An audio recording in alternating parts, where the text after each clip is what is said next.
All right, guys. So today we're going to talk about a pair of true wireless earbuds that I'm not going to mention the price at the beginning of the video because I think a lot of people, especially when you're looking at buying a product, some people go right into price and judge everything based off that. I think sometimes when something is too low, you think it's cheap and it's not going to perform, or when something is too high, the expectations are too high and then it really isn't going to live up to it. So the pair that we're going to talk about today, which is the Baseus BP1 Pro, you can see has a lot to offer. There's just a lot of different features here. These are things that we find on expensive models. We've even seen some budget earbuds come out recently that are still starting to offer features you normally only see in expensive earbuds. So it's going to be really interesting to see where these sit when it comes to the price. And it has Pro in the name. Now, I've said this in the past. I think companies kind of overuse the name Pro, but I think this company is kind of taking the approach of these being a competitor to the AirPod Pros, or at least maybe a value alternative, which again, I'm not going to say the price yet, but some of the things that I would say actually put these in the Pro category is they are high-res wireless certified. They do support LDAC playback. It has adaptive active noise canceling, so it will just kind of change the noise canceling based off the environment you're in. There's actually even some noise canceling modes that you can turn these into. It does have Bluetooth 6.0, so you can tell we're starting to see a lot of earbuds have Bluetooth 6.0, which means it does support multi-point connections, so you can connect to more than one device at a time.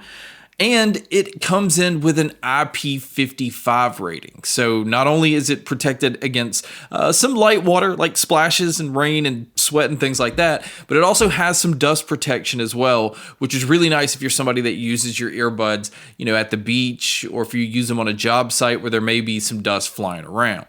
So the first thing I'm going to say is you do want to download the app on these. It does allow you to keep these updated. It also has an adaptive EQ mode. Now this, what it does is it kind of hears your environment and it will just kind of adjust your EQ settings to make sure it's the same whether you're listening to it at lower volumes, whether you're listening to it at higher volume, if you're listening in a busy environment or a quiet environment. So it's doing a lot of things kind of like behind the scenes to make sure that you're getting the same experience kind of no matter what volume you're listening to. But you can go in and just EQ these the way that you want to. There is spatial audio. Again, this is kind of hit or miss. With music, I'm not a fan of this. I'm never going to use spatial audio with music.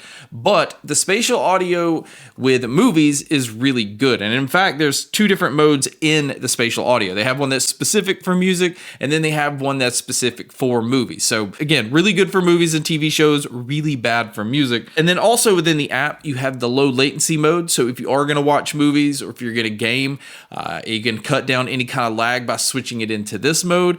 And there's also those different noise canceling modes that I talked about. So out of the box, it comes in the commute mode, which is made like if you're traveling on a subway or a bus.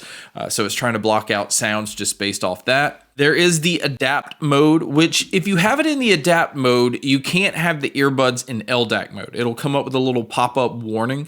So this is something to keep in mind. But there's also an indoor mode, there's an outdoor mode, and then there's just a custom slider. So you can just slide and adjust how much noise canceling you want these to use. So there's a lot of customization when it comes to the noise canceling. So the next question is, how good or how bad is the noise canceling? Well, it's actually surprisingly very, very good. I did not expect the noise canceling to be as good as it is. Now, it's definitely not on the same level as Sony or Bose or Sennheiser or anything like that. So definitely don't go in with that expectations.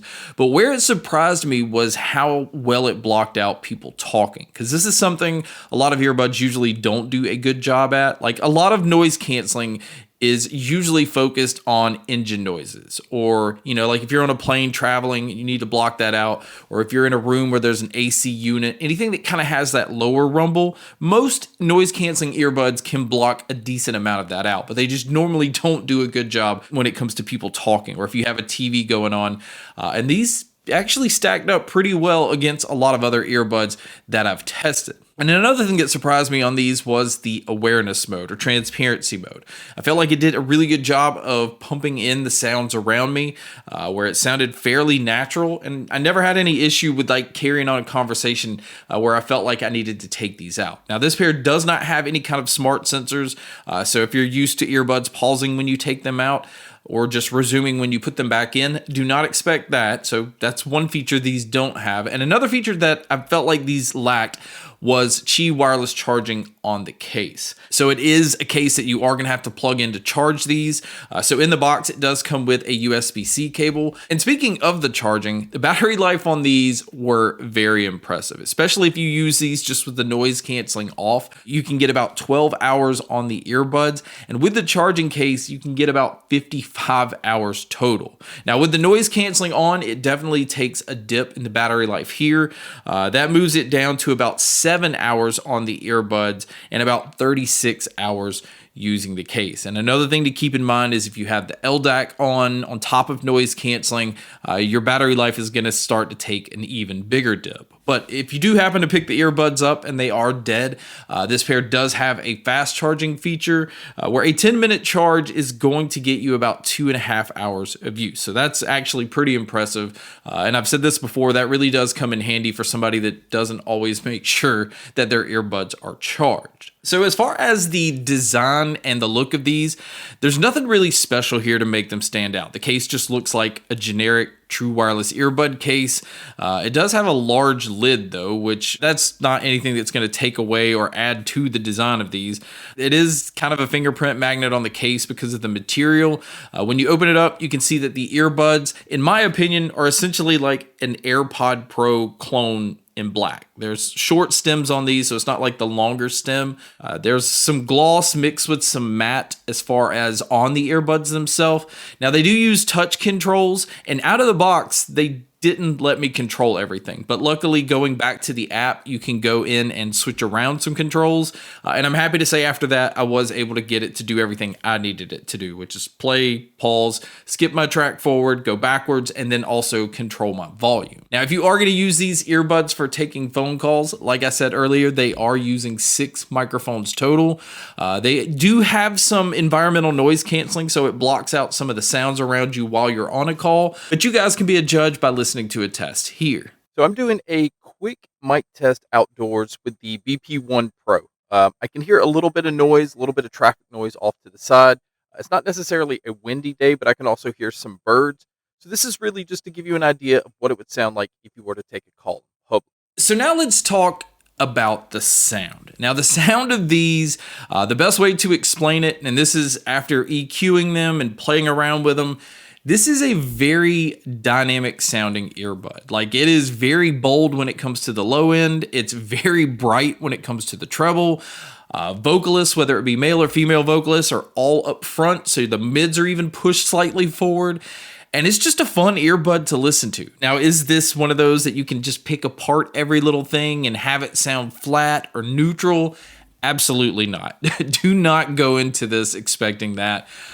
Just go into this as looking at it like a consumer grade earbud, something that is obviously going to be tuned with that Harman curve where the bass is bumped up, the treble is bumped up. It's in your face no matter what you're listening to. I didn't feel like anything had this subtle approach to it. It just felt like a pair that wasn't trying to hold back in any way. Now, I did like the way that it was tuned out of the box, but I still played around with some different EQ settings, and it actually responds to EQing pretty well. I just feel like where it kind of will maybe affect some people is if you want it to be very subtle, if you want to take a lot of the bass out, if you want to take a lot of the treble out. That's something, no matter what, I still felt like there was some pretty good bump in here. But luckily, it didn't affect everything. It didn't muddy up the sound. It didn't make anything sound congested. And again, for the most part, it is just a fun earbud to listen to. Now, when it comes to the soundstage and the sound imaging, because it has such a dynamic tuning, I wouldn't consider this to be a very open sounding earbud. I kind of would put it in the range of sounding like you're in a medium-sized room, but it still did a really good job of being able to tell where different sounds are coming from. So now it's time to give my overall opinion. I think this is the best place to talk about the price. Now, you've seen that I said that they have high-res wireless certification with LDAC. You also see that the battery life is extremely impressive. Noise canceling is pretty good. In fact, there's a lot of customization over the noise canceling. There's a lot of customization when it comes to the sound. You have multi-point, you have Bluetooth 6.0. There's a lot of features in here that I think if you slapped a huge brand name on, they could charge $150, probably even $200 for. Anything over $100 especially. But these come in retailing at $39. And in fact, because they have just been released and because of different sales or coupon boxes or whatever on Amazon, you can pick them up for only $27. And I think at that price point, again, given all the features, this is a no-brainer. If you're looking for a pair that you don't want to sink a lot of money into, if you're looking for something that, you could use at the beach or just use in your every day-to-day life outdoors, like maybe you don't want to put your more expensive earbuds in some other situations that could damage them, under $30, I think you're getting a lot here. And even as a main pair, I don't think anybody would be disappointed using these as their main pair of true wireless earbuds. But I was definitely surprised. I think this is a hell of a deal when it comes to true wireless earbuds. But guys, that wraps up my video on the Baseus BP1 Pros. Thank you so much for checking out this video. Thank you so much for checking out all the other videos. And as always, make sure to stay tuned for more.